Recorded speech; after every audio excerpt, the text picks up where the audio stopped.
Gage, What's up, Lou? not much. How was the weather on your end these past few days? Oh fuck, it's been cold. It's Yeah? been it's been super cold. It's been raining though. Washington doesn't really get a lot of snow. I've heard Oregon's been getting slammed. Oh yeah, so did Virginia. I was stuck in my house for 3 days. Oh man, how'd you manage that? I didn't manage very well. I kind of sat there and I spent an entire 24 hours, it felt like, as I was blocked in with a foot of snow to finish Final Fantasy X. And all I remember is looking outside at the cold weather and then looking back inside and going, I don't care if I get blocked in for an entire week. I am just going to shove a sword up of Seymour Guado's ass by the time I am done with this fucking game. Ain't that just the Ain't way? that just the way? So yeah, so basically today was the final moment of it all melted, and all I could feel was, my God, freedom, but also, my God, I spent an entire 3 days trying to get good at JRPGs. And you did get good. Not really, but I try to tell myself I did to make myself sleep better at night. You won. That's what matters. And knowing is half the battle, and so is winning.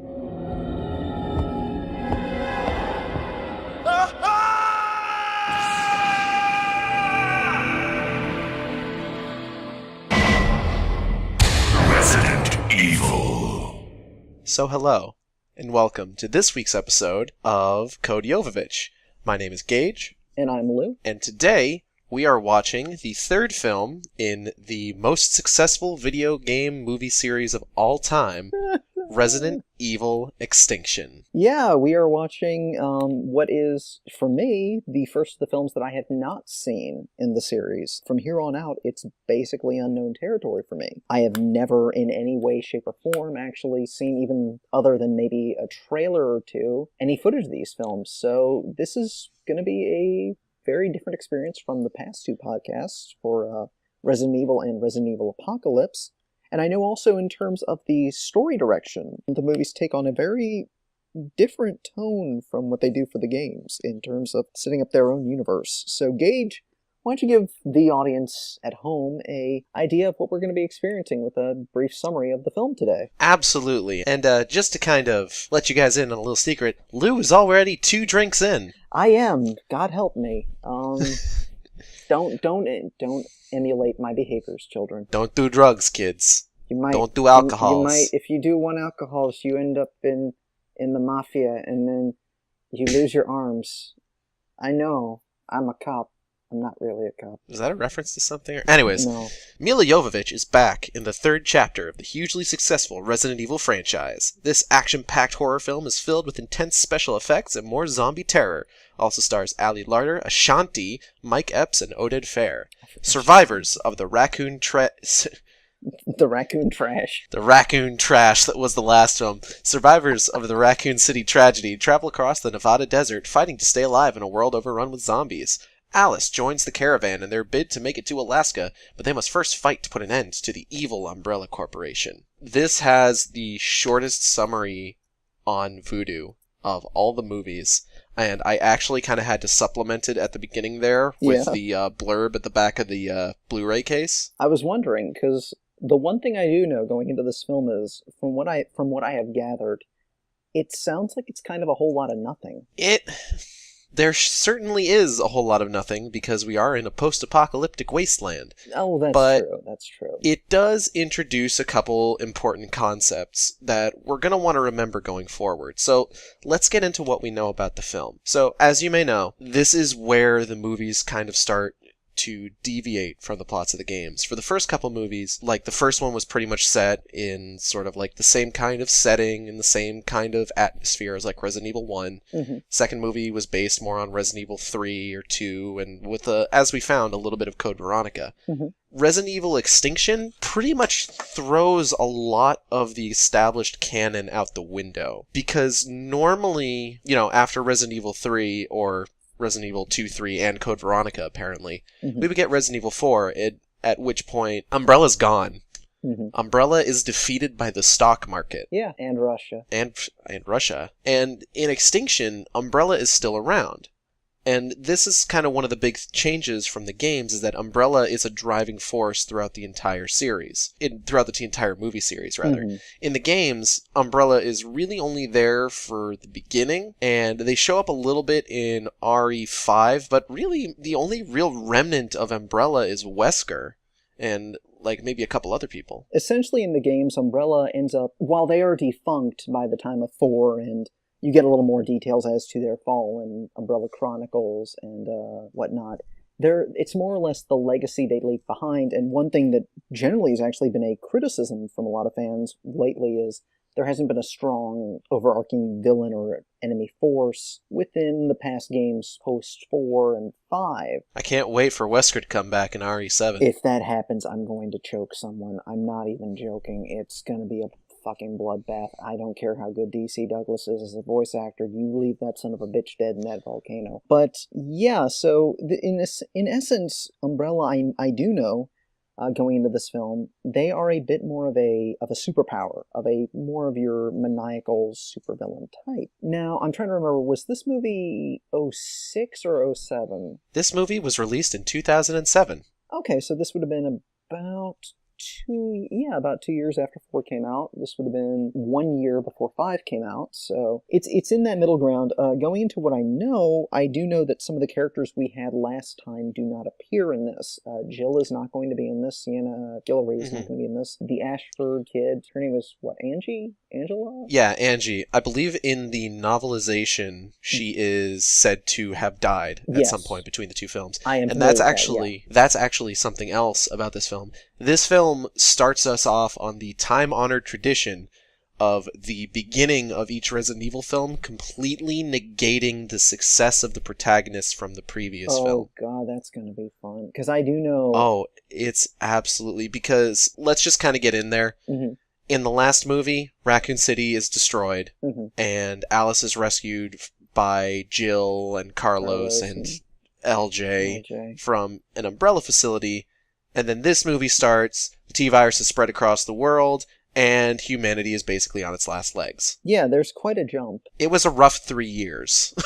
Yeah, which is going to be, I know going in is going to be shocking. Other things that I do know about this film, obviously you mentioned Ali Larter as Claire, who's going to be showing up.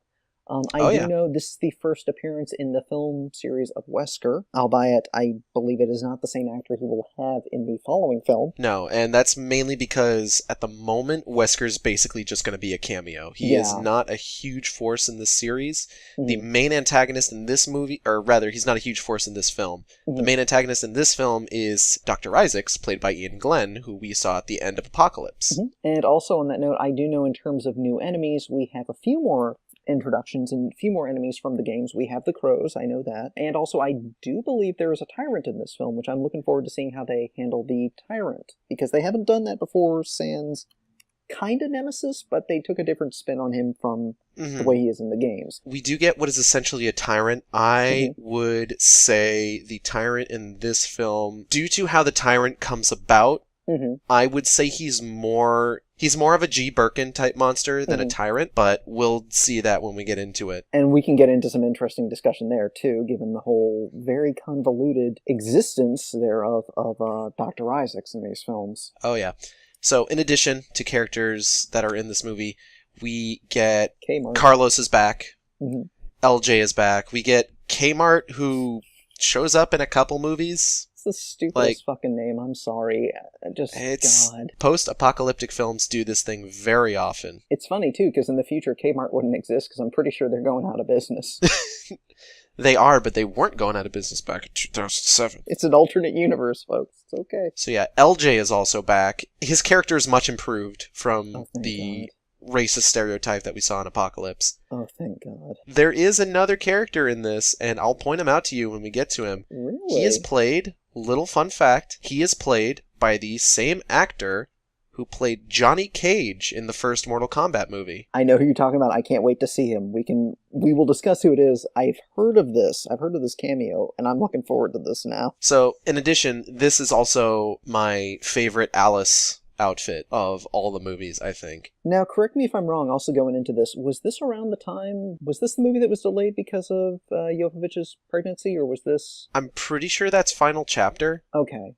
Okay, because I believe I was trying to remember if it was at this time, because a little side note, I believe it was around this time. Was this around the time that Anderson and Jovovich got married? I think by this point they were married, yeah. Okay, so yeah, I do know there was a delay at some point. So yeah, this is going to be a interesting experience for me. I'm expecting low budget, possibly low script quality Mad Max with Resident Evil characters thrown in, and Yeah. I'm just gonna go for it and see how it ends up being for me. So, like I said, new territory for me, familiar territory for Gage. I'm going in blind-ish, so we'll just see where we go. Yeah, I'm expecting kind of a similar thing to the last movie, though Mhm. I don't remember how goofy this movie gets. Mhm. I would say, given that I rewatched both Afterlife and Retribution recently, Mhm. Extinction has taken the place of the movie that I remember the least about, just because, like, it's of the original three, it's one of the ones that I've watched the least. Because what I generally like to do, if I want to watch a movie that is in the middle of a series, Mhm. I have to watch all the movies before it first. No, I feel And you. as you could probably guess, it's easy to get real burnt out by the time you hit Apocalypse. No, God, I can understand this. This is I'm also expecting this to kind of be the midquel vibe. It's not going to be really something that has a standalone feel to it, like you could argue more about the previous two films. I feel like it's Yeah. going to be kind of that in between. I would say that's about right. Also, this is the one that, correct me if I'm wrong, this is also the one that's shot and really emphasizes that, hey, we're in Las Vegas, correct? Yes, this Okay. movie advertised itself with what starts off as a promo for Las Vegas, Mm-hmm. and then Las Vegas gets filled in with sand, creating the post-apocalyptic version of it that we see in this film. Oh boy. Because, like I said, it does take place in the Nevada desert. So, we're going to sign off for right now. We're Mhm. going to go watch the movie, and then we will be back with our reactions. So, we will see you guys later. Later, everybody. No! Don't go!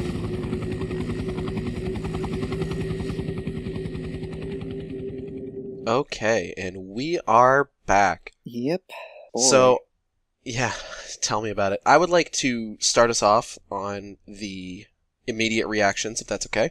Yeah, go ahead. My initial thought going into this movie, basically what I was expecting was to probably not have as much fun with it as we did with, say, Apocalypse, where Apocalypse was kind of goofy and just sort of a fun time overall, just to kind of riff on it. Yeah, like a so bad it's good kind of experience. Yeah, and I would say that my expectations going in were pretty accurate to what I got. Mm-hmm. This movie ended up being kind of dull, just kind of overall. Like, there was a lot of scenes where just kind of nothing was happening.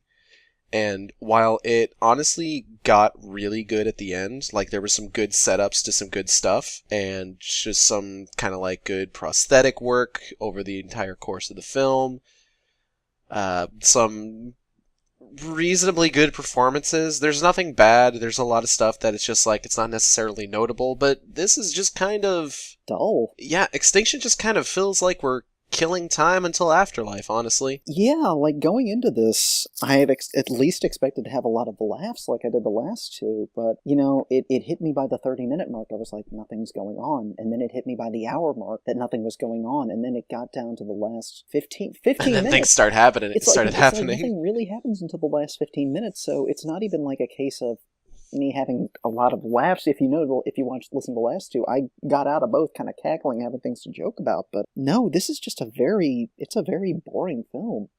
It feels like literally, what it feels like is somebody took the middle of a larger script, or maybe the middle of a larger story, and it's just you're slapping in a midway point. It doesn't feel like the kind of film you certainly couldn't jump into it, I'd say, if you hadn't seen the others.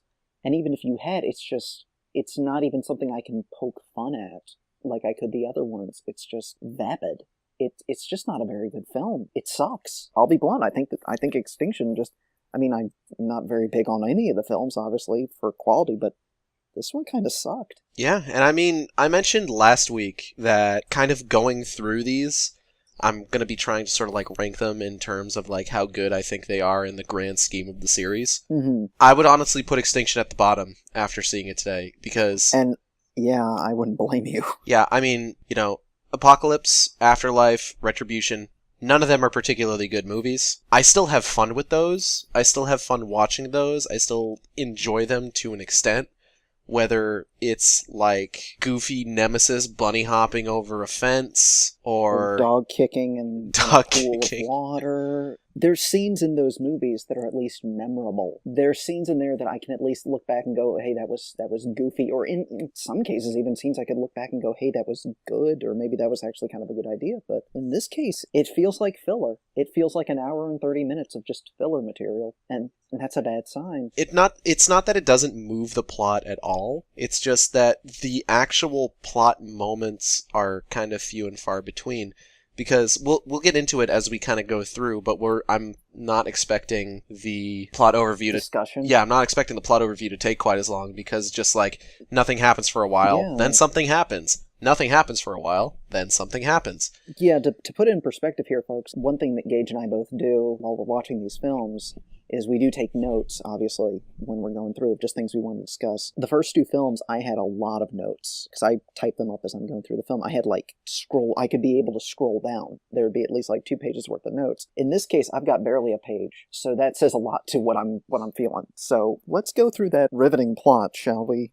So, our film opens on Alice in the shower. Basically a shot-for-shot recreation of the first scene, one of the first scenes in the first movie. Mm-hmm. Not the first scene, because the first scene in the first movie was showing off the start of the infection in the hive. Yeah, and telling about how Umbrella controls the world, blah, blah, blah. Exactly. So, we get a shot-for-shot recreation of Alice's introduction scene in the first movie. You know, waking up in the shower, looking in the mirror, kind of taking a look at the weird scar on her shoulder that I'm not sure what that is yet. Not sure why that's there, but that's besides the point. And she walks out into the hallway. We skip a couple stuff. She gets the red dress on, but she walks out in the hallway, and then a door opens, and suddenly we're in the laser hallway. And the laser starts up, and it's just like we get the midway laser, and then we get the grid laser. Alice jumps up into a vent. And she lands in the Raccoon City Hospital. The best part about watching this scene with Lou is that Lou was watching it and was just like, oh, they're just recapping the first films. Well, this is a kind of an interesting way to recap the first films. And then a giant guillotine blade falls out of the ceiling of the Raccoon City Hospital and cuts a gurney in half. And I was like, so this is a dream, right? This has got to be a dream. And then a giant floating turret probe thing goes and just shoots Alice to death.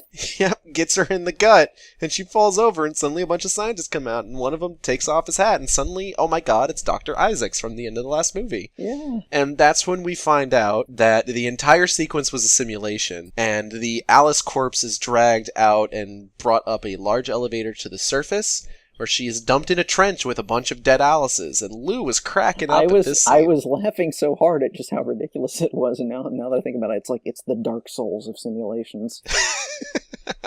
So, including Alice's death, or quote-unquote death, at the end of the last movie, just before she's revived with psychic powers, we are up to 2 Alice deaths now. Mm-hmm. So, we then cut to...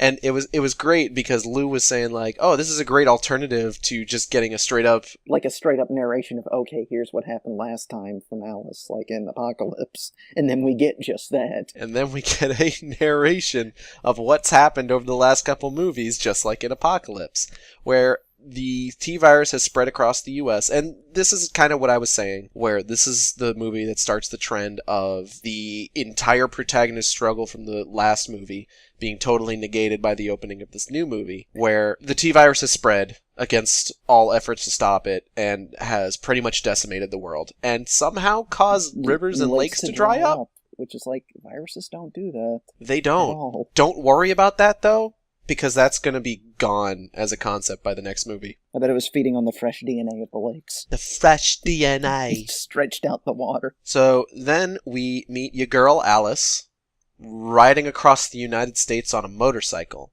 listening to radio broadcasts, trying to find survivors. And she finds a radio station, goes in, there's some kind of nice shots as she's going through, there's some kind of unnerving atmosphere, but then she finds a lady with the baby, and the baby's a doll, and she's like, bitch, you dropped my baby.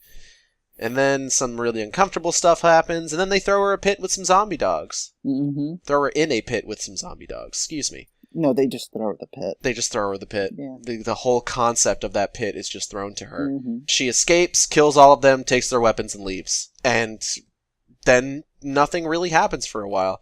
We get introduced to our convoy of cars, including Claire Redfield, who in the movie isn't actually given her last name. You're right, she's just referred to as Claire. Yep, but that is Claire Redfield, played by Ali Larter. She is joined by Carlos. mainstays, characters from the last movie, Carlos Oliveira, still played by Oded Fair, and LJ is back, and LJ wasn't as bad in this movie. No, he wasn't. He also wasn't as prevalent either, was I think part of it. He wasn't, also true. But we'll get to that later. She is also joined by Nurse Betty, played by Ashanti. Oh god, that was her full name? Was Nurse Betty? That was her name. Oh, God. Her character's name was Nurse Betty. Oh god. Yeah. And then she is also joined by Tex-Mex Johnny Cage and a character by the name of Kmart. I love Sam's Club. Good old Costco.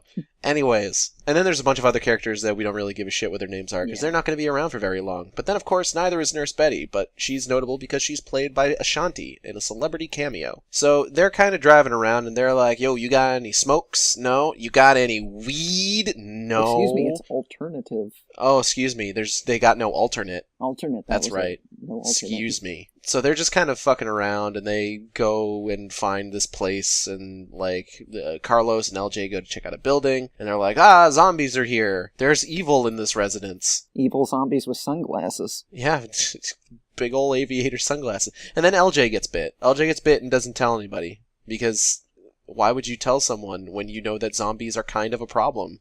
Fucking Because whatever, they man. Get shot. And it's not good to die of zombie shot. Yeah, and it becomes abundantly clear to us that this convoy is not doing well.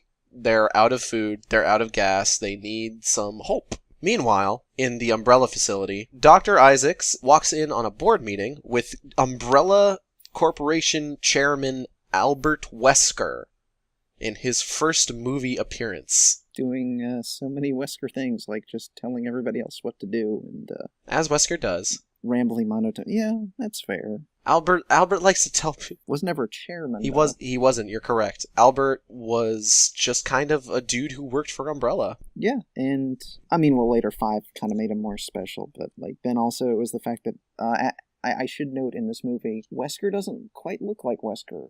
He looks kind of to me like Justin Timberlake with shades, and like if Justin Timberlake was dead with a minivan. It's true, but this Wesker is a lot more subdued than the Wesker that we're going to get in Afterlife and Retribution. Mm-hmm. And it makes me kind of like that second Wesker a little bit more, because I like how hammy he gets. I've seen it described as the Wesker that we get in Afterlife and Retribution is a little bit closer to Wesker from the first game than Wesker from like RE5. And it's just like, yeah, I can see that. I can believe that. So Isaacs is just like, yo, we're looking for Project Alice. We've had to work with clones of her, and we're trying to also see if we can domesticate the zombies or possibly find a cure. So we get a couple scenes of him.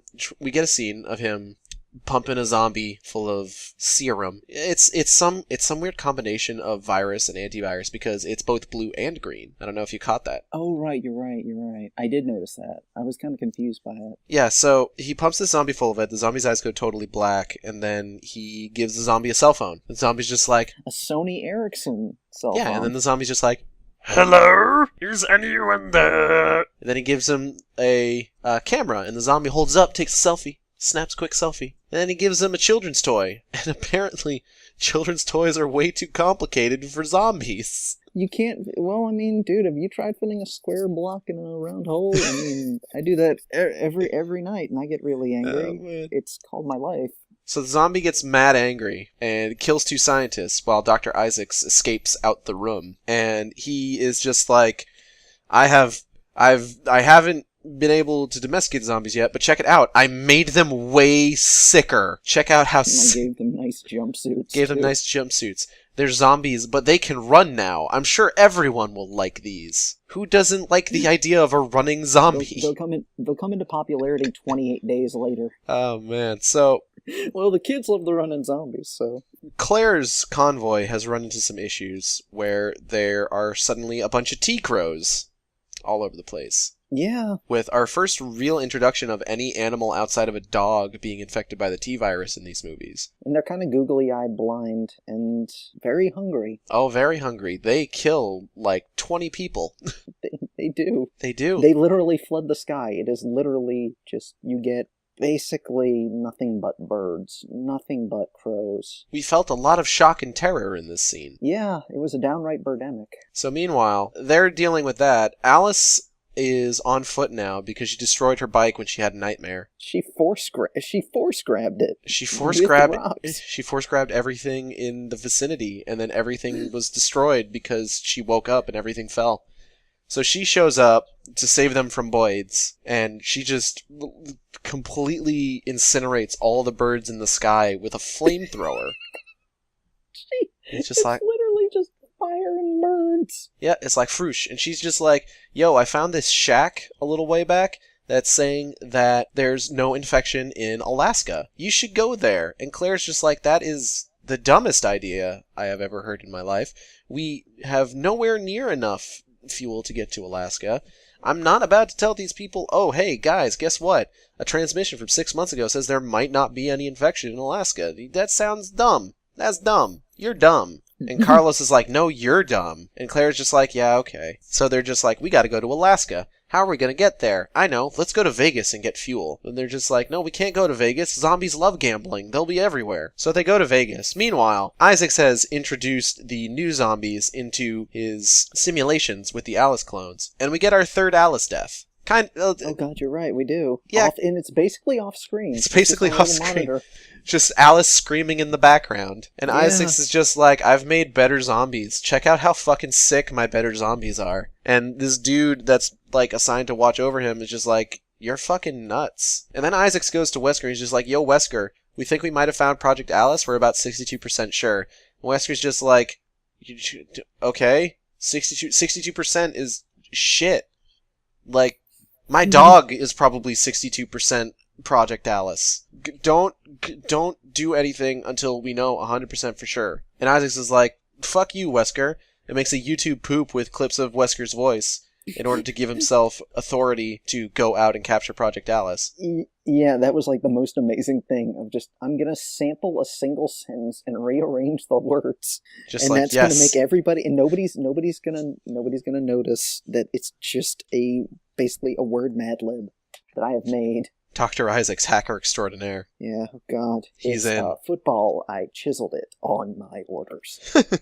I wonder what's for dinner. God damn it. Mama Luigi. Anyways, everybody's kind of converging on Vegas at this point because Claire's convoy is going there to get fuel and supplies so that they can make the trek to Canada. Meanwhile, LJ's not doing too good, but more on that later. Isaacs has gone out to Vegas because he's just like, we need to confirm that's Project Alice, and also let's set these zombies on people and kind of test their effectiveness. So they do that, and yeah, they shove a crate full of them. yeah, and like 90% of the characters die. Yeah, they just go out. LJ succumbs to zombification. That one guy that was in like the news van gets fucking eaten because he's an idiot and crawled in the wrong direction. Oh, was that Mikey? That was Mikey. Tex-Mex flavored Johnny Cage dies.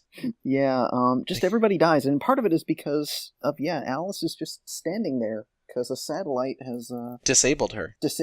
So she just kind of stands there awkwardly, and Dr. Isaacs is like, just go get her. Wait for it to be clear and go get her. Make sure her body's still fresh for the blood. Yep, we need that blood. I need her blood. We need that fresh DNA. But it gets even better because... Carlos gets bit again. Oh, God, yeah. Carlos gets bit again. Guy can't catch a break.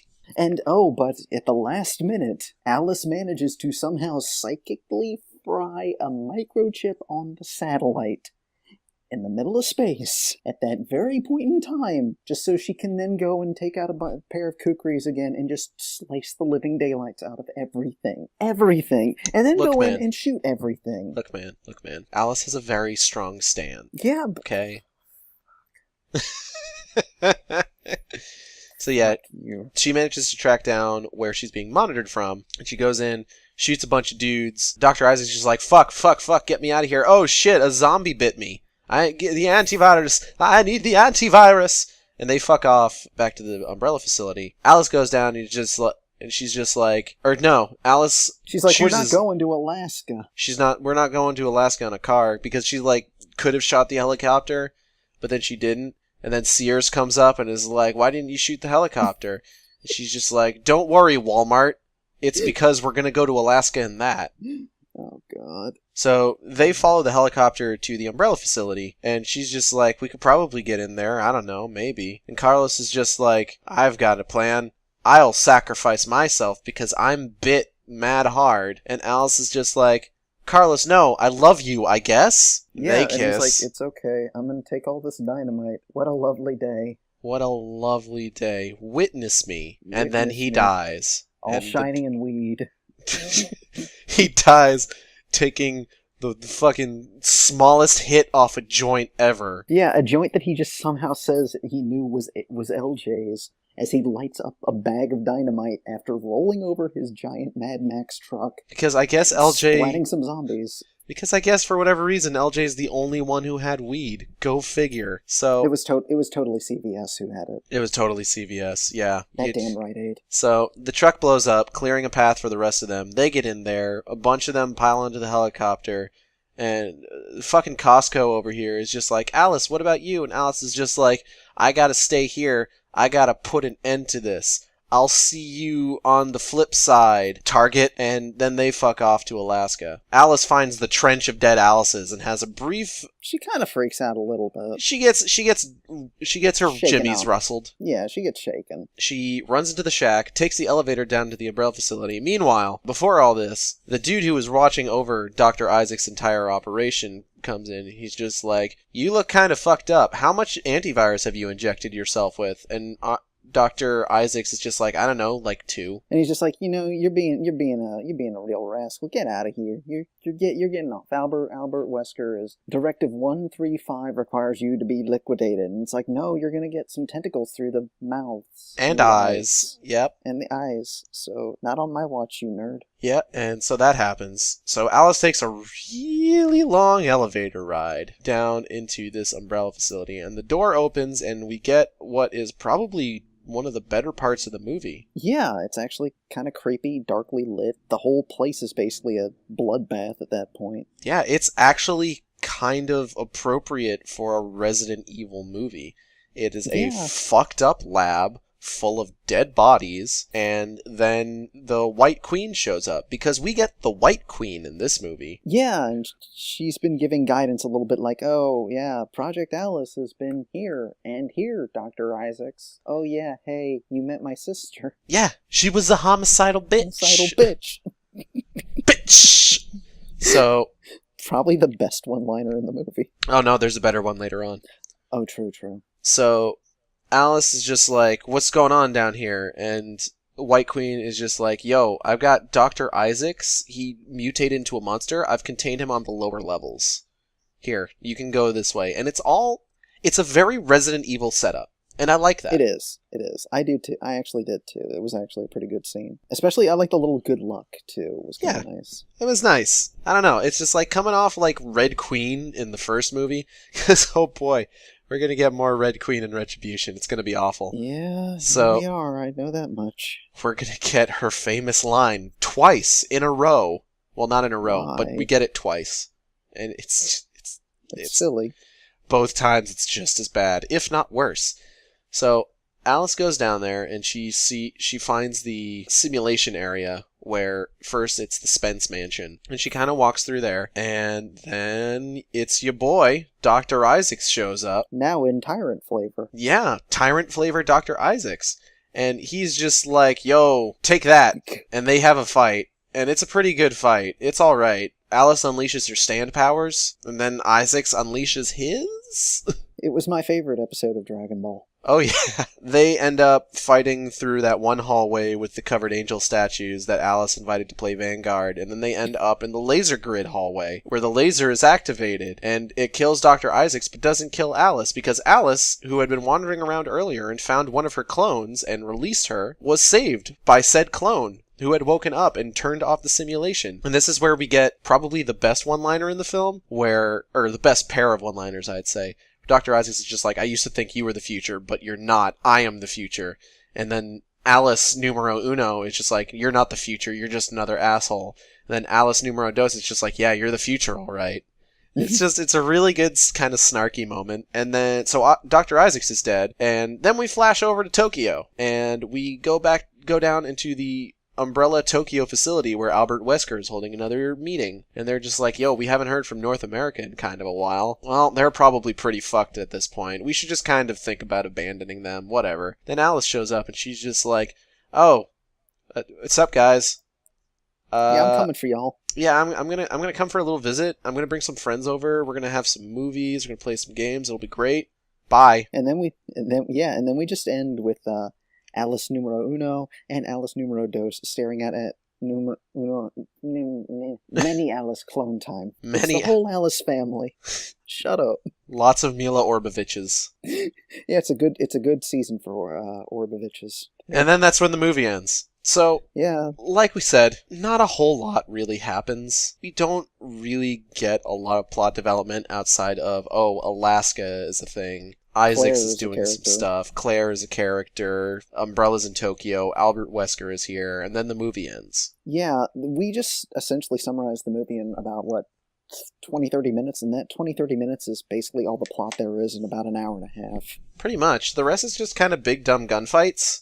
And it's driving not even just around. Big, dumb gunfight. Yeah, it's driving around mostly. It's not even a lot of big dumb gunfights. It's a lot of just sitting around and just rigging up vehicles.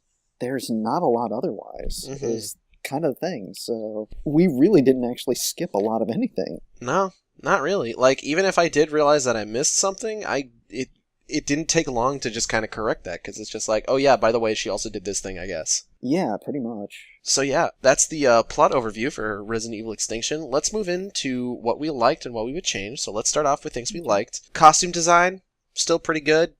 Everybody looks like... We got some post-apocalyptic wasteland chic. This, like I've said on the last episode, this is my favorite costume for Alice. I would agree. I actually really like this outfit. It looks pretty cool. It's pretty dirty, pretty dusty. While Alice herself is dealing with a lot of digital airbrushing, I notice, that makes her look really, really clean in a post-apocalyptic dirty desert. The outfits are really good. Carlos, for whatever reason, kind of looks like Chris from RE5, which I thought was kind of hilarious. Yeah, it is kind of, considering I then realized I had said that this was a year before RE5, but no, it would have been 2 years, actually. So that makes it funnier, actually. The music was really good. The main theme for this movie is meant to emulate the main theme for the first movie, which I think was a good decision. Yeah, we also get, and something I did notice is we get the laser room theme again at the very end for the climactic moment. They snuck it in there. And it was okay. That was all right. And let's talk about what our counts are here. So, like I said, we are up to 3 Alice deaths. Yeah, up to 3 Alice deaths. No nipple shots this movie. No, we got up to 9 because we did?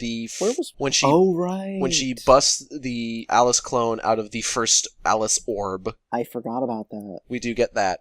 So we're also up to 1 Carlos death. Right, he does come back. I forgot. I do know that much. Yep, and we are sitting pretty at 1 Rain Ocampo death, aka Michelle Rodriguez's character from the first movie. Yep. And we get 1 Ashanti death. Yeah. She's not coming back, it's just kind of funny. It was pretty foolish of her to die so easily. I'm not familiar with Ashanti's body of work. That's apparently one of her songs. I had to look up to make a pun there. I don't know any of Ashanti's music either. Oh, man.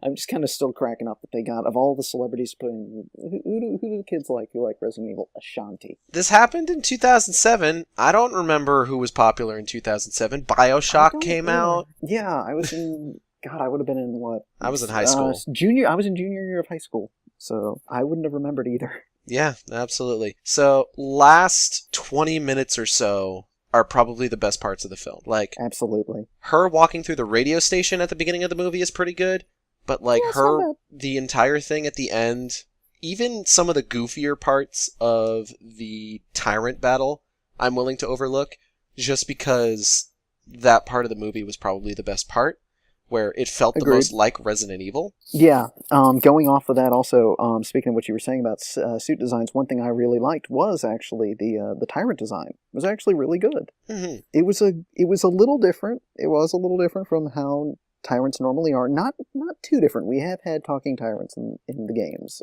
It was actually, though, it was a really nice design. They had the exposed heart on the chest for Tyrant Isaacs. I actually liked that. So I will give the movie that too. That was actually pretty darn well done, and bravo to them for that. Yeah, the tyrant looked pretty good. I think I might have mentioned this a couple times in the last podcast when we were discussing Dr. Isaacs. His entire arc is really similar to the kind of arc that Birkin goes through.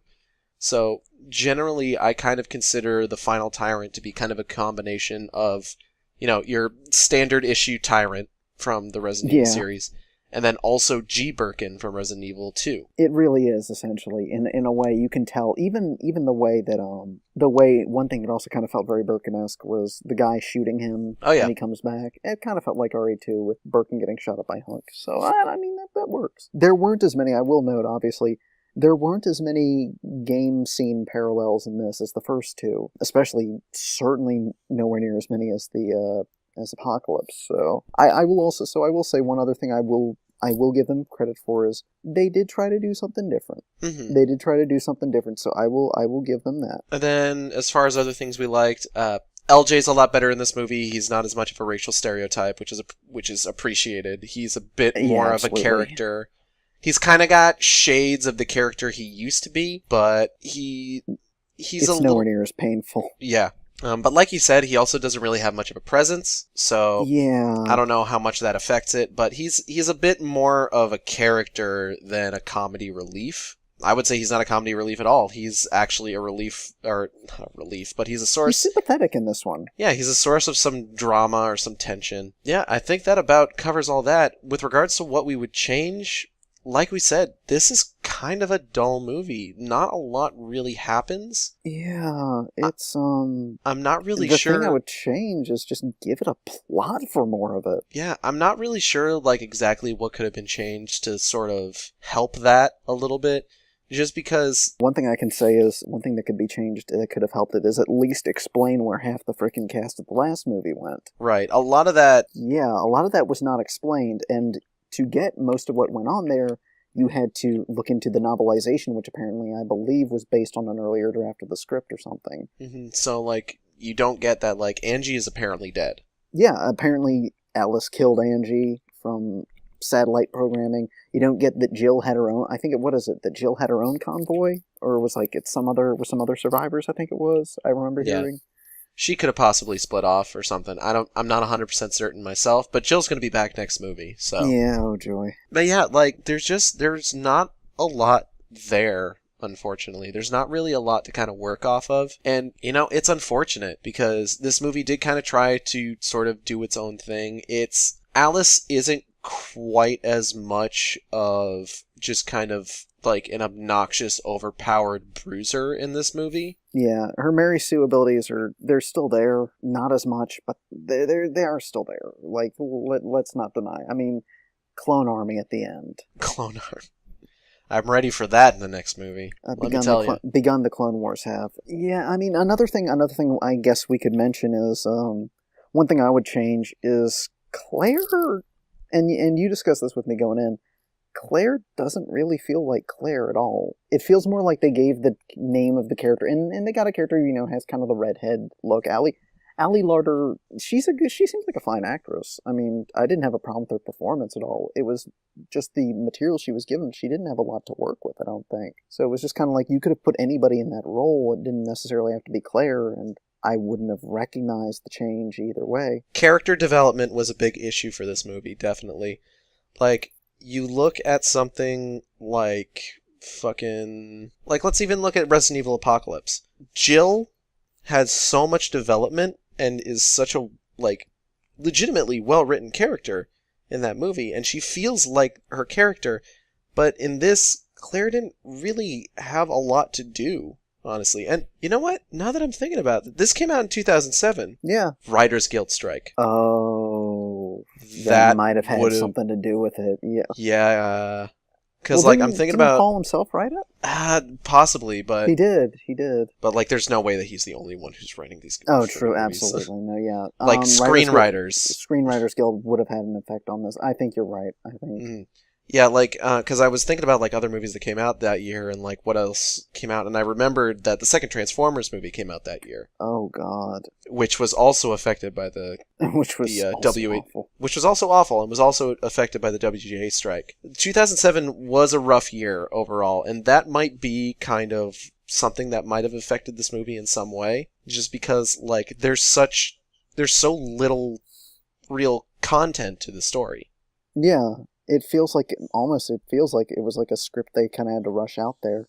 It feels like a movie they probably almost kind of had to rush out there. Yeah, it's just it is that problem of it being so nothing. It's like I almost feel bad. I don't have as much to laugh at this time. Like, we don't have as much to just bounce off each other off this time because there is just so little there. And I'm gonna be honest, that sucks. It just Does. sucks. Yeah, I would so say, yeah, I would say maybe if they at least, and it's just like maybe if they had at least also built up, I guess, this sudden post-apocalyptic nature. And I mean, yeah, I don't even know what to say at this point.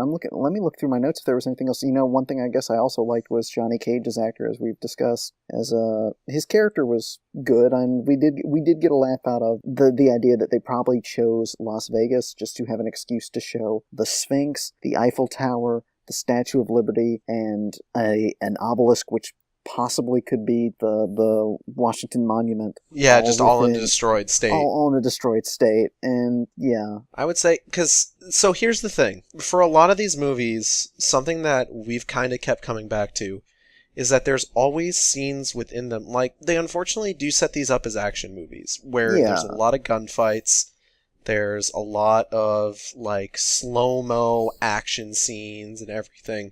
Yeah. And we kind of keep you and me keep sort of coming back to and focusing on the scenes that really, really feel more like Resident Evil.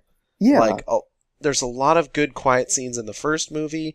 I would say Apocalypse has some of the best scenes that are for that. This movie had its entire final scene, and I guess I'm kind of having trouble just sort of like formulating in my mind exactly, like, I want more of that, you know? Yeah, and I mean, Gage can tell you just as much as I love action as much as the next guy. Yeah, these are action movies basically at this point. These are horror action. No, they're action horror more than horror action. And I'll like a good turn your brain off action sequence. This one had some good action in it, but it's like, even then, it's like, if I can't connect to the characters, if I can't connect to what's going on, I'm not going to feel anything. It's just like throwing action up in your face. And your brain kind of tunes it out. Without something to connect to there, you don't have a reason to get as excited. That's a problem a lot of these movies, like a lot of the Michael Bay movies have, is it's just action for the sake of action. You don't have a connection to it. And that's what really hurts this movie, is it feels like a bunch of action set pieces without even the slightest bit of something to care about. And so those moments near the end, those quiet, eerie moments with at least a character we're familiar with in a environment that feels reminiscent of the games that this is based off of, was the highlight. But that, again, that comes after literally an hour and a half of just meandering and mindless gunfire. And it's a shame. Like, I can't believe I'm saying this, but I'm actually looking forward to the next one just because I want to see something that, even if it is dumb action, I have a feeling that maybe the next one will at least progress the plot. At least I'll have something where I can laugh at. This is like... Oh yeah, you will. Don't even worry about that. Like, aside from... Yeah, I hope so. Like, aside from The Crows was probably the part where I got the biggest laugh. Just because, you're getting a guy blow-torching a bunch of crows, and Alice literally lighting a sky full of birds on fire. And yet that comes in like 30 minutes into the film. It takes a while to get there, and it takes a while to get there, and then you get so little after that for another hour. It's just like I keep coming back to these scenes because, like, let's talk about that last 20 minutes. Everything from her finding the trench full of dead Alices to Alice Christmas Ornament Emporium over here. Yeah. So the big thing here is that I think we talked about it last week, where in Apocalypse you can judge whether or not the movie is good by if Alice is on the screen or not. Yeah. And it's I guess it's part of it's a fortunate part of, admittedly, how kind of dull this movie is. Yeah. Where you don't get that clean cut anymore, because there are scenes in this movie where it's not very good, but also it's not because Alice is on the screen. Alice isn't as big of a marker of low quality in this movie Yeah.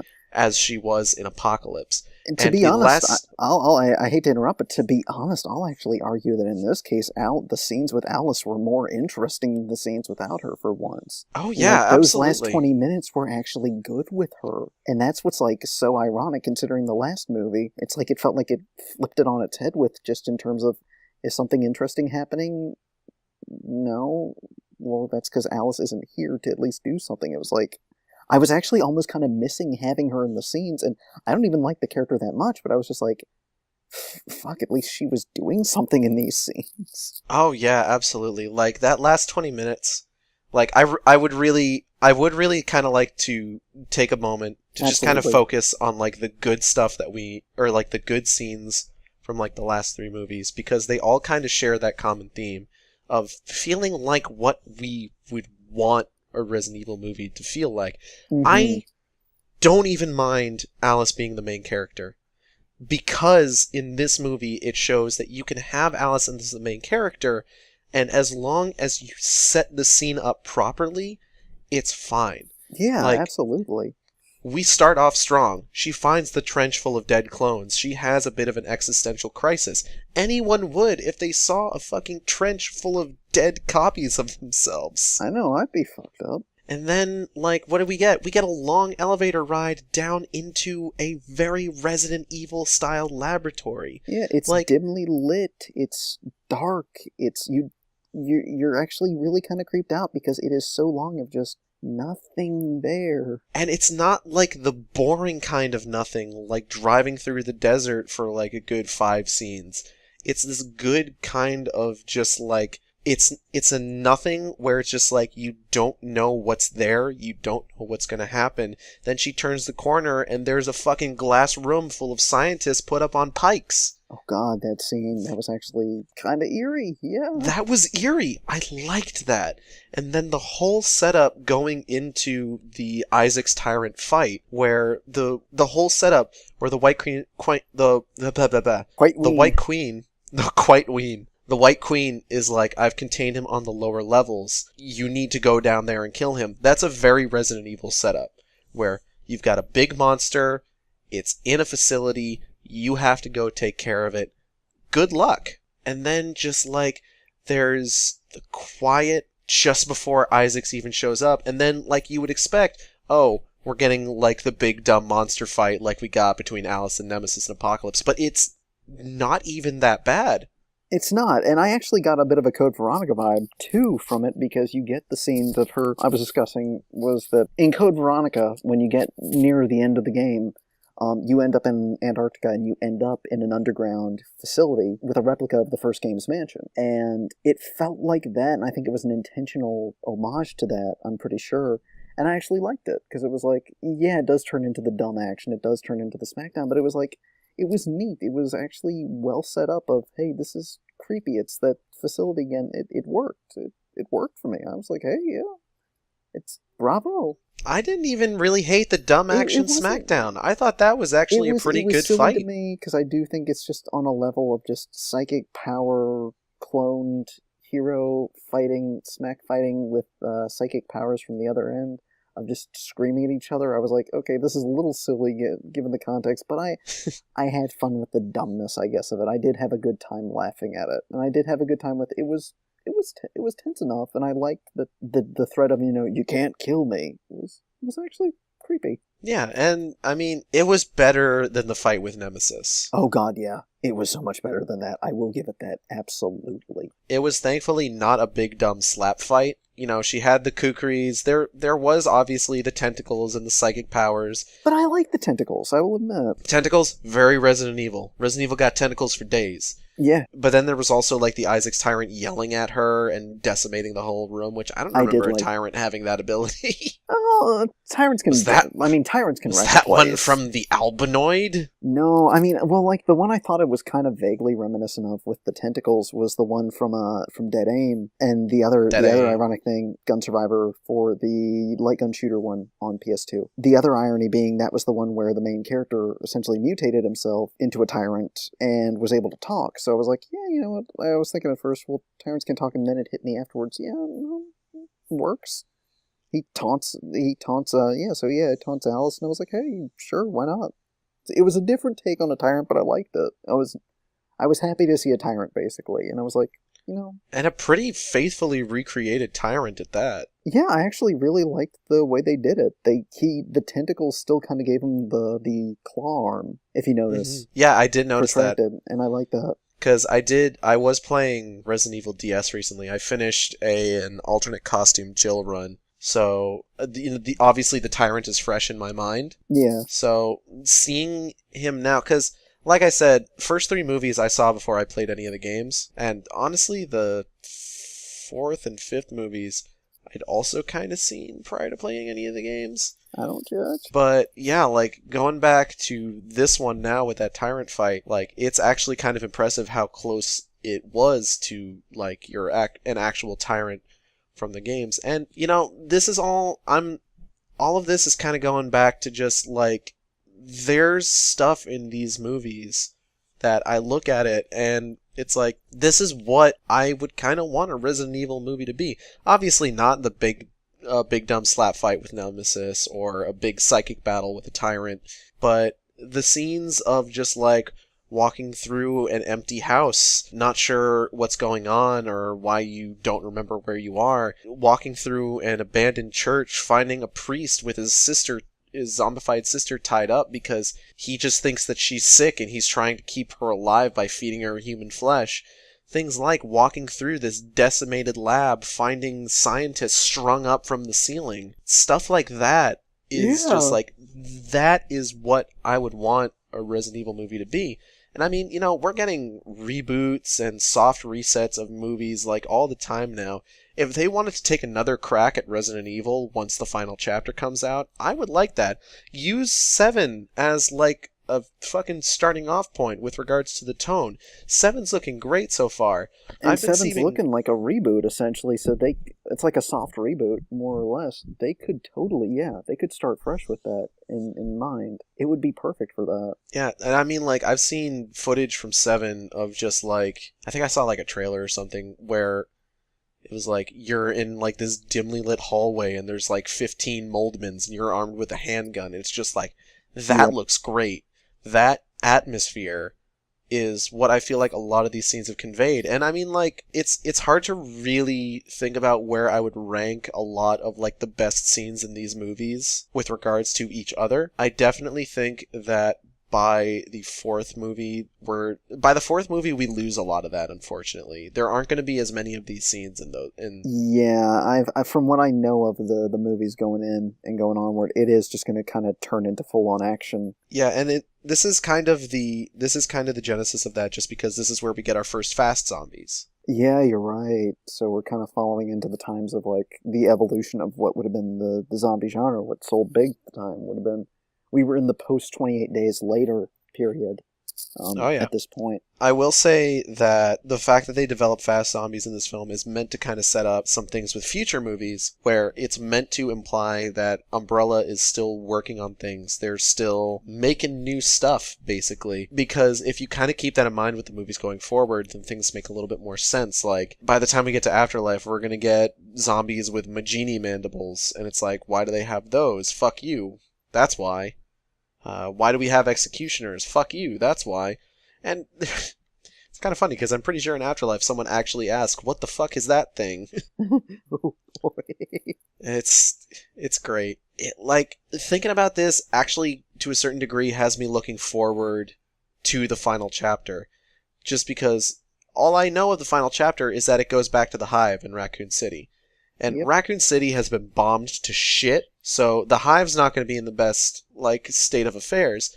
I would be interested in seeing if maybe they use that to kind of double up on, like, the quiet tension. If maybe we get to see...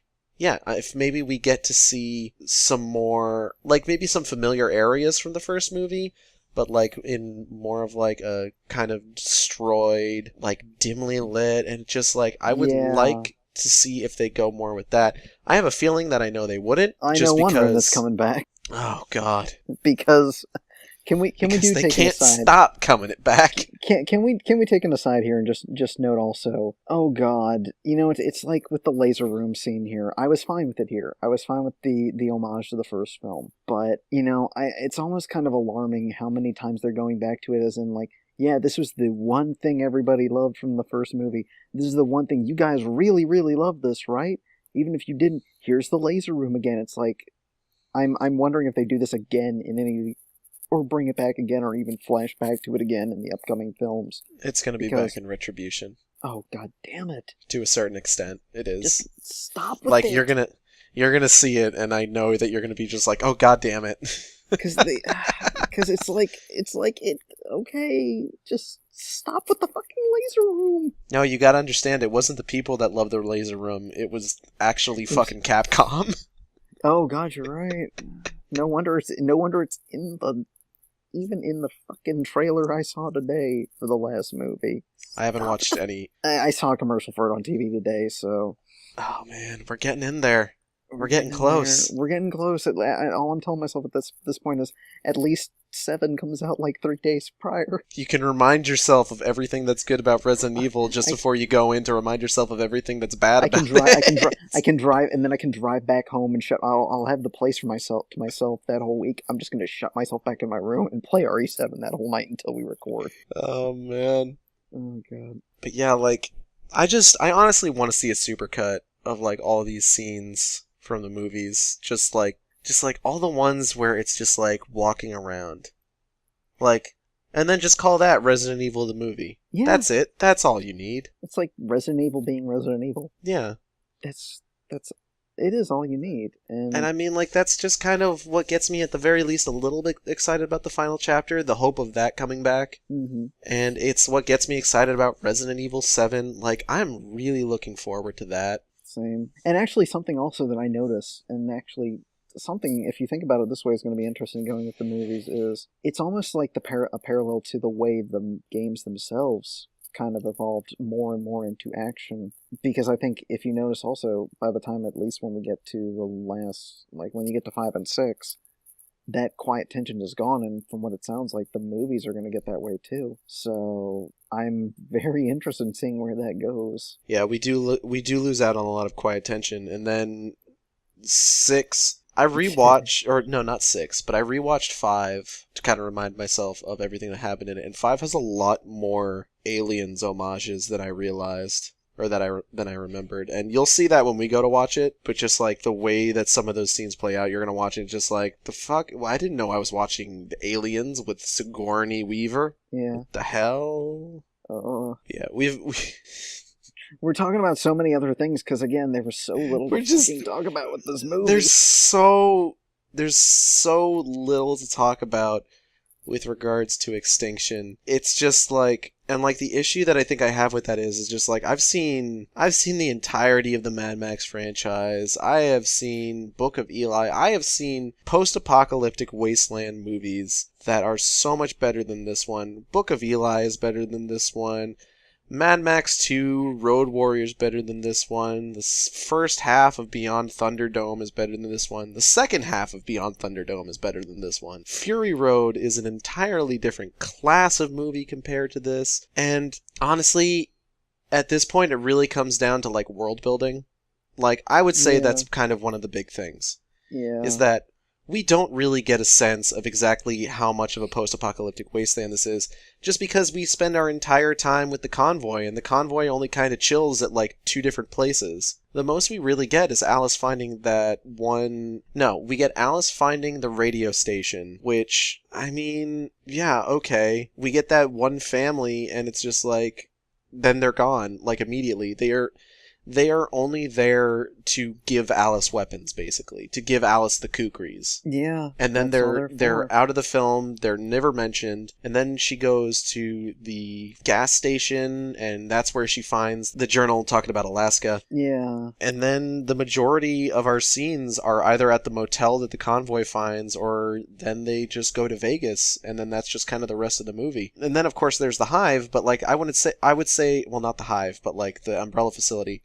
But that's so far removed from the rest of the settings of the movie that I wouldn't even really count it as kind of the same thing. We don't really get as much of the sense of a post-apocalyptic zombie wasteland as I feel like we should have. Like, yeah, we just kind of get the idea of it. It almost just felt like, yeah, being out in the desert with a bunch of zombies. That's it. yeah, just kind of like a cross-country road trip with the fucking convoy of cars. And it's just like, I bring up these other movies because in movies like Book of Eli or movies like Mad Max, you get so much kind of like world building where it's just like, how are people surviving in this wasteland? You know, actually get I think back to Mad Max Fury Road, which is a wonderful, wonderful movie, and I think back to there's actually the fact that people are fighting each other and fighting for their lives. You get the idea of people are running in this, but that's about it. It's like I think back to, and I mean, yeah, it's like this is post-apocalypse light is the thing.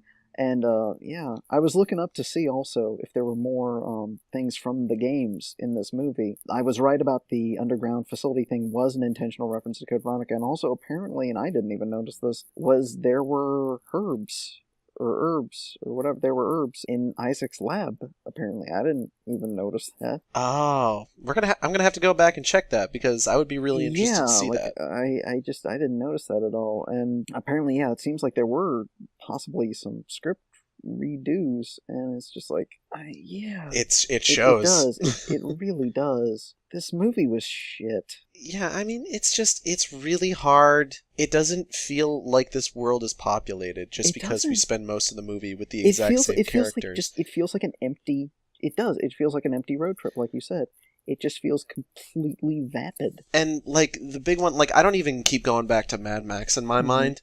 Like, Mad Max is definitely a good example. I would say, like... And, I mean, I did kind of bring this up in the last podcast where, like, I would like for Alice to be more of a Max Rockatansky-style character. But, like, the one that I honestly keep going back into in my mind... just because, like, I think it's given sort of, like, the scenery and given sort of, like, the setting of it, I think this is a bit more of an apt comparison. But, I mean, Book of Eli does a really good job of sort of, like, building its world where you get a lot of the wasteland, people trying to survive on as little as possible, bandits. You get an attempt at civilization. If there was just a bit more, I guess... I don't know. It felt so empty, and I mean, it really did. In a movie about a post-apocalyptic wasteland, I guess that's probably on some level intentional, but it wasn't. It was kind of empty where it didn't feel. I guess authentic. Yeah.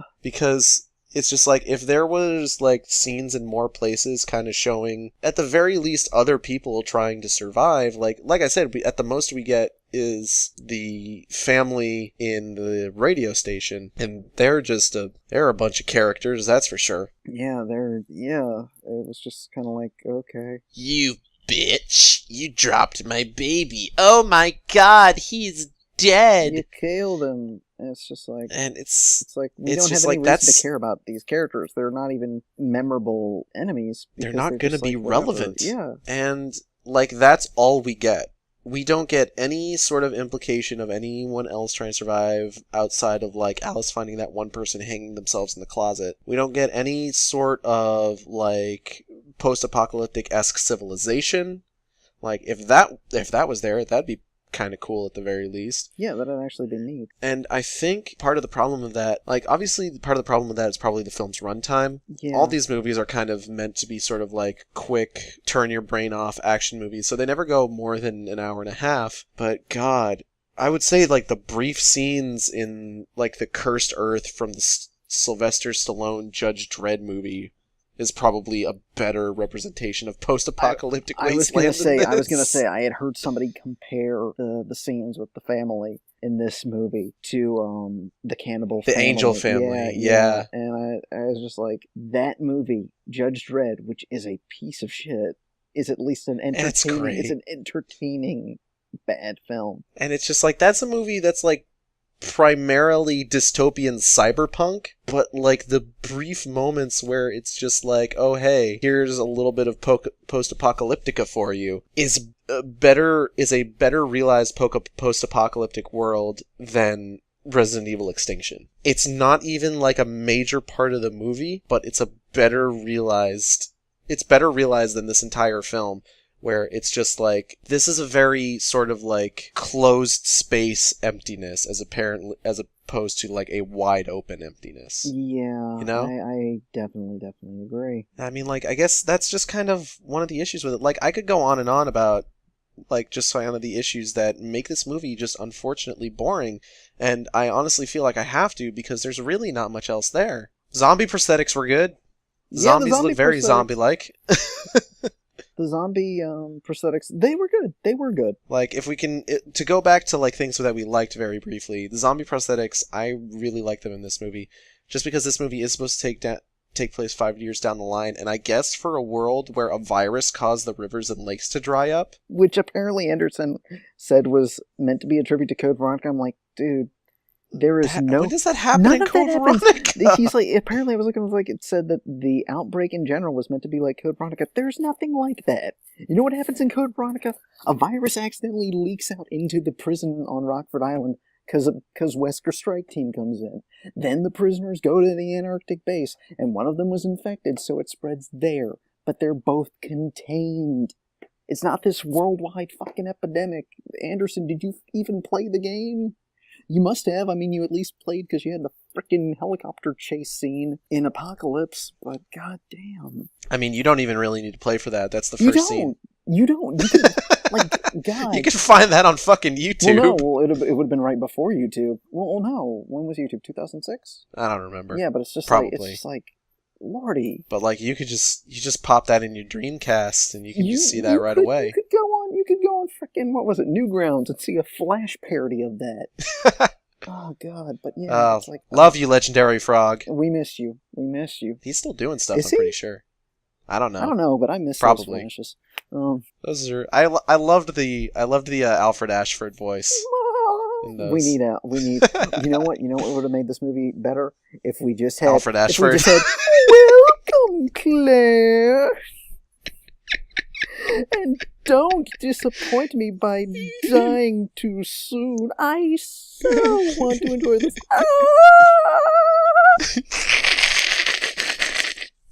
Oh god, I'm looking forward to the waveform for that. Oh man.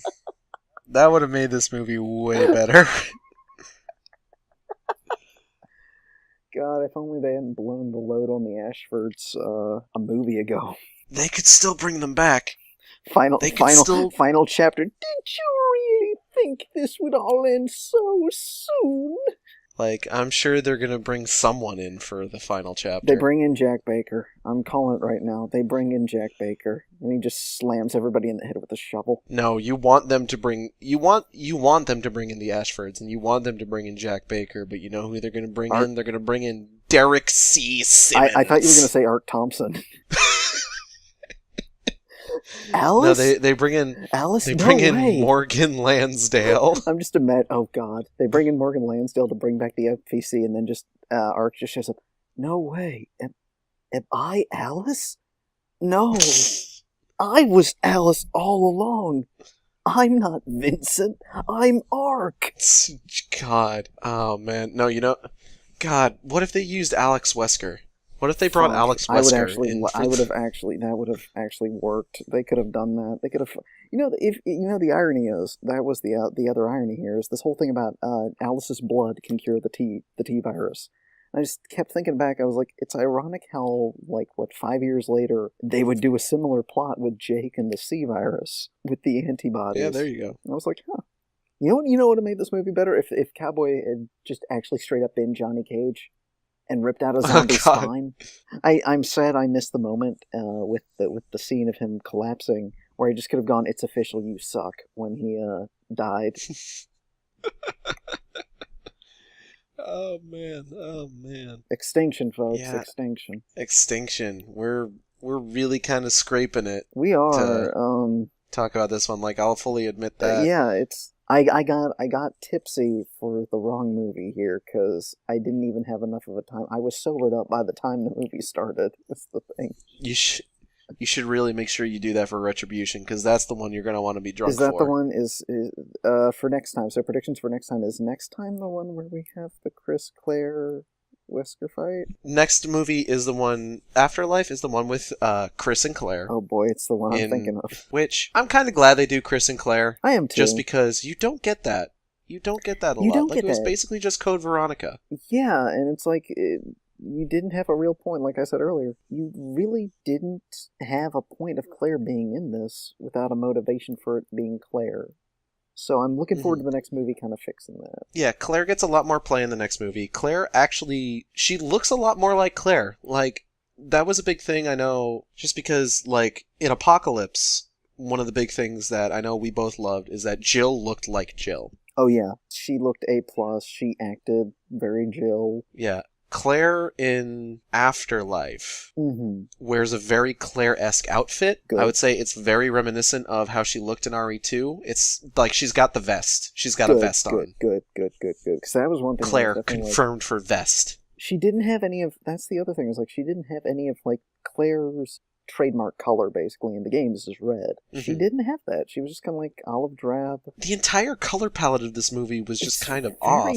It's very brown. Yeah, it was a very blue and teal movie. Teal being, not blue and teal, but teal and orange. Yeah. Teal being more the underground umbrella laboratory scenes, with orange being the more above ground post-apocalyptic wasteland scenes. And it was the worst kind of that kind of color correction, just because everybody looked so sweaty and all the colors looked really... All the colors are really saturated, but in the worst ways. Yeah, because it's unappealing colors to saturate. It's just very muddy, and I believe I mentioned earlier, then we also even had a lot of airbrushing, too. It was really noticeable on Milla. Her face is super duper airbrushed, to the point of it looking it kind of dips into the uncanny valley for me. It looks like if you touched her, she would feel like chalk. It looked like her face was made out of silly putty. It really did, especially when you have the scenes with her and Carlos talking, and they're like so close to each other, and it's like cutting to Carlos. Carlos looks like sweaty and dirty, and then it cuts to Alice, and she just looks too immaculate. It looked weird. It looked like a mask, like a rubber mask on her face, and I was just which, as I pointed out, kind of makes sense for her in a certain sense. Kinda, but it also is like, you're out in the desert with sand blowing around you. You've got, she has pores. She sweats like any other person. She's gonna get... It's true. She's gonna get dirt on her face. So I was just kind of like, yeah. I don't know why they did that either. I would love to see as to the reasoning as to why there was so much airbrushing going on there, but I don't know. Like I said, I would honestly say it's because she was created to be like this kind of superhuman biological experiment, and that's probably why. But that's just kind of speculation on my part. They don't do as much of that starting with the next movie. Okay, good. I do wonder if it might have been because I believe she was pregnant Jovovich was pregnant, I think, at the time of the filming. Or so it could have been part of that, too. It's possible. This is all kind of getting me really excited to get into Afterlife and Retribution. Yeah. Just because, looking back on, Resident Evil and Resident Evil Apocalypse, and looking forward to Resident Evil Afterlife and Resident Evil Retribution, I'm glad to be out of this weird sort of color palette, because it's not like you can't do the teal and orange color palette well. Fury Road does it so well. Fury Road does the whole desert, the desert browns and the dirty kind of color scheme with the orange and teal, and it does it stupendously.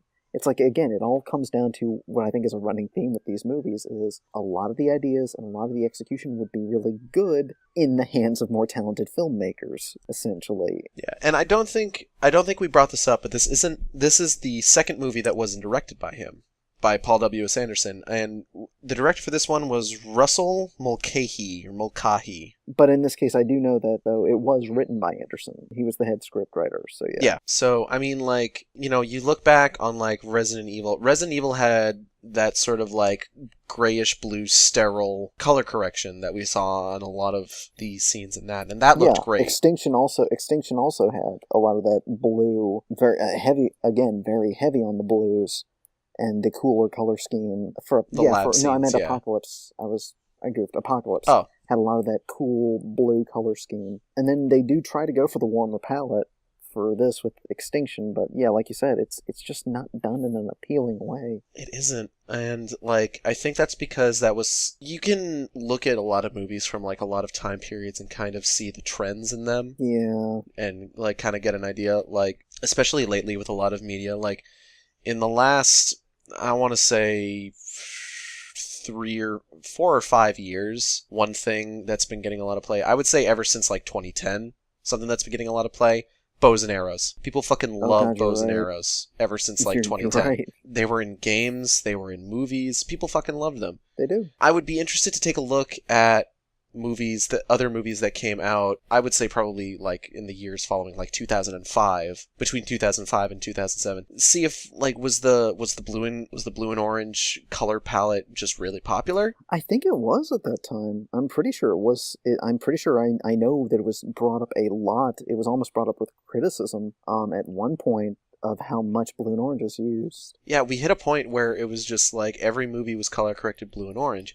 And there's a lot that really goes into sort of film theory with regards to the use of color palettes, where blue and orange is used with a lot of action movies because they're both really intense colors when you kind of pump them up. And obviously there are issues with that. A good example of the issues with that is, like, you know, the Transformers movies, at least the first 3. I haven't seen the 4th one in a while, so I wouldn't really be able to talk on how intense that. I haven't seen the 4th one at all. 4th one's not bad. It's got a lot of the same issues, but we're not here to talk about Transformers. Yeah, that's an entirely different podcast. That's another different bad movie franchise. So, obviously, Transformers is one of the big ones. There's a lot that goes into sort of the analysis of when a movie uses greens, when it uses a more washed out color palette, when it uses warmer color palettes, cooler color palettes. I would say one of the better examples of good use of color palettes and color correction would honestly be the Matrix trilogy. I was going to say, you mentioned greens. Definitely an example of, like, the green color palette and color correction there. Yeah, green, when it's pumped up like it is in the Matrix, can give a very unnerving, very unreal feel to a movie, which helps a lot when, say, most of your scenes that are color corrected green take place inside a computer simulation of real life. Washed out color palettes, things like, to go back to something I was talking about before, Book of Eli has a very washed out color palette because it's supposed to be sort of like this bombed out post-apocalyptic wasteland. I would have honestly preferred that for this movie over the teal and orange color palette. I think it would have looked way better. Yeah, I agree there. You get color palettes of, like, grays and sepia tones for, like, war and battle movies. Like, God, I'm thinking back now to, like, Captain America, First Avenger, having a very kind of, like, aged sepia look to it. Just because it's supposed to evoke the same sort of feeling that, like, your standard issue World War II movie would have, where it's a very sort of, like, muted color tones, things like Saving Private Ryan. And color palettes can be really good in situations like those when they're used correctly. And then you've got things like this movie, or you've got things like Transformers, Revenge of the Fallen, or you've got things like Green Lantern, for example. Green Lantern is one that I keep coming back to just because it's because obviously Green Lantern, the big colors in Green Lantern lore are green and yellow, so they decided to color correct everything to green and yellow, and everybody looks gross and sweaty. Yeah, and that's a real big issue. You reminded me. So, color correction in film theory is a real big thing, and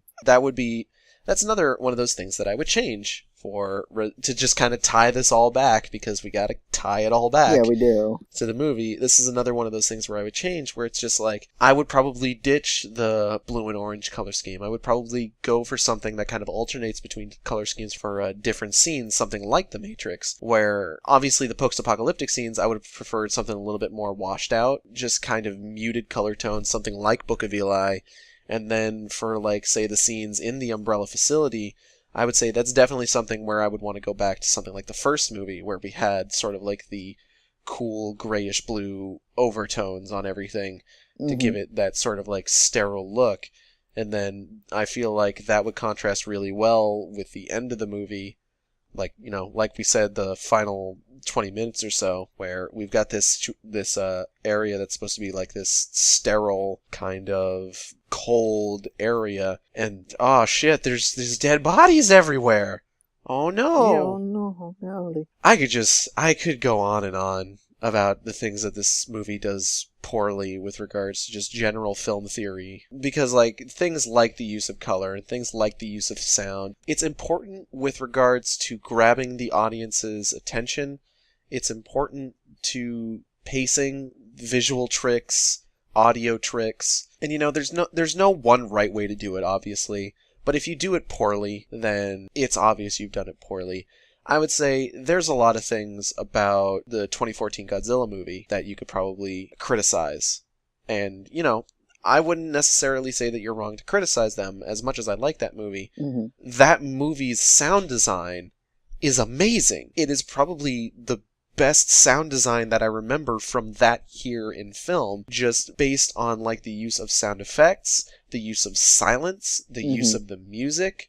The music sounds like something out of a 1954 film. I would actually totally agree there, yeah. And, you know, like I was saying, color correction can be really important for the visual language of your film, just communicating different feelings, communicating whether or not a person should be unnerved, whether something is supposed to feel desolate. And, like I said, there's no right way to do it. Mad Max and Book of Eli are both post-apocalyptic wasteland films, dealing with characters who are trying to live day in and day out in a world that doesn't care about them anymore. Mad Max has very intense colors, like super intense. And I would say, comparing that to Book of Eli has very washed out colors.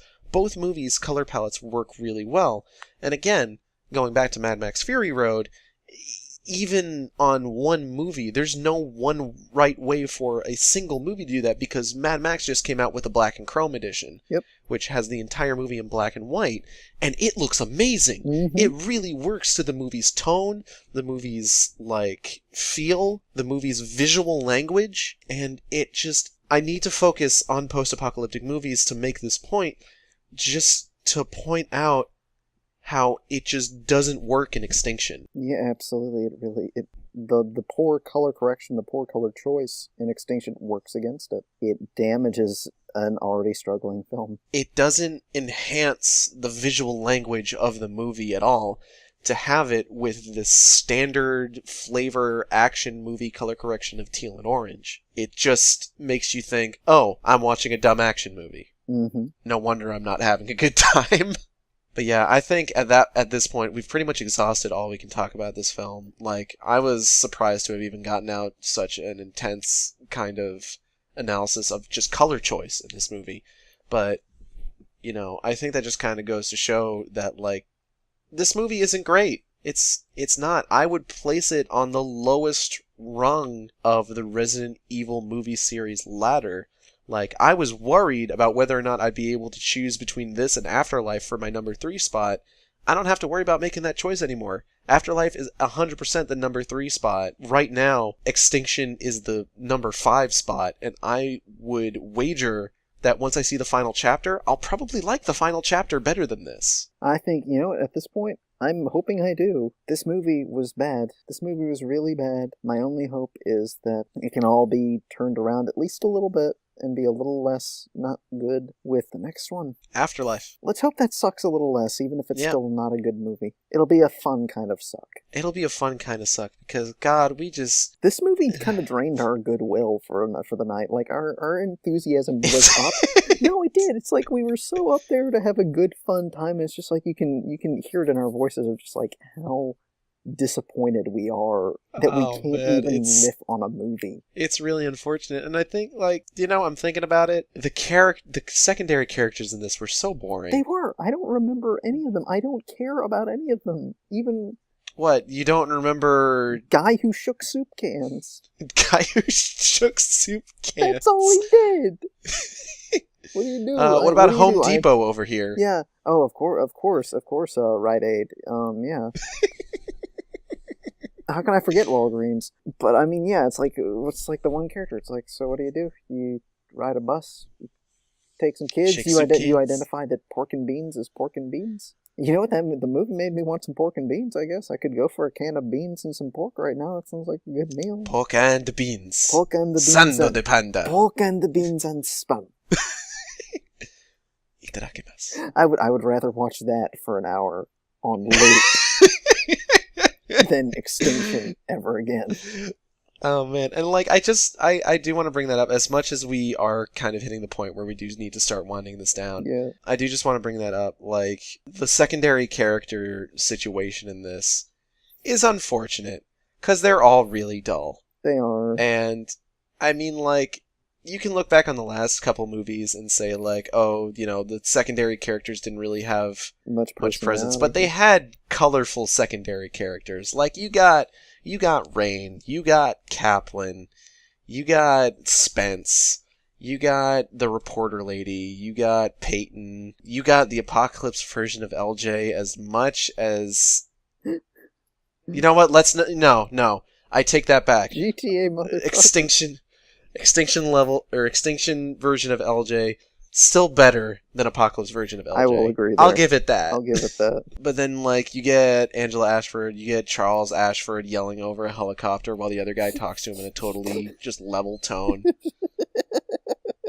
You get so many, and then, like, even going forward, like, the secondary characters in Afterlife are all really goofy and have some great kind of goofy moments. And, like, there's a lot of them I really like. Like, next movie we're going to get Luther, and Luther is probably one of my favorite movie-specific secondary characters. Oh my god. Extinction really sticks out as a sore thumb. I would say it's the black sheep of these movies. Mm-hmm. Just because it's so nothing. Like, the other movies aren't great, but there's something. This one is so nothing, has barely any plot development. We have a plot there, we get the Alaska thing, but it's just... It sticks out like a sore thumb in the greater franchise just because it's not fun. It isn't. I feel like that's like the 5th time I've reiterated that. So it's like the theme of tonight. It's just, it's not fun. It's not fun. Well, next time, we're going to be watching Afterlife, which I'm very excited about because I really like Afterlife. Not as a good movie, but as a fun time. Yeah, and I'm looking forward to a more fun time. And when Gage is around, fun times are to be had. I'm looking forward to that Wesker. I am too. I'm looking forward to good old Wesky boy. I'm ready for that Wesker. I'm so ready for that Wesker. And then after that we get Retribution. And that's going to be a lot of fun because that one is just dumb action movie schlock that was whisked into cinemas on the promise of 3D. And that's going to be that's going to be great. But that's what we've got coming in the future. For now, I want to thank you guys for listening to us. I hope, I think one of the good things about this movie maybe not being as goofy as the other ones is that we got to talk about like a lot of really legitimate kind of movie analysis and movie criticism and film theory just in general. This was like very in-depth is the thing. It actually turned out to be a very intelligent podcast over a not very intelligent movie. Who would have thought? I know, right? That we could have an intelligent podcast. But yeah, that's going to be it for this week. I want to thank everybody for listening. I'd like to just... thank you for listening to us just kind of do our best to kind of scrape the barrel of this movie. Y'all are troopers for listening to us be troopers. And if y'all got something out of this today, hey, more power to you. We're glad you did. Tune in for us next week. Gage is going to drag me back in. I know that I'm in for it. I'm in for a time. I think the movie's killing me. This is not scripted, but we're gonna get out of here so that Luke can get medical attention that he very clearly needs. So I want to thank everybody. I hope you all have a good night. Take care. Take care, everybody. You did a really good job. This case was just too weird. This case was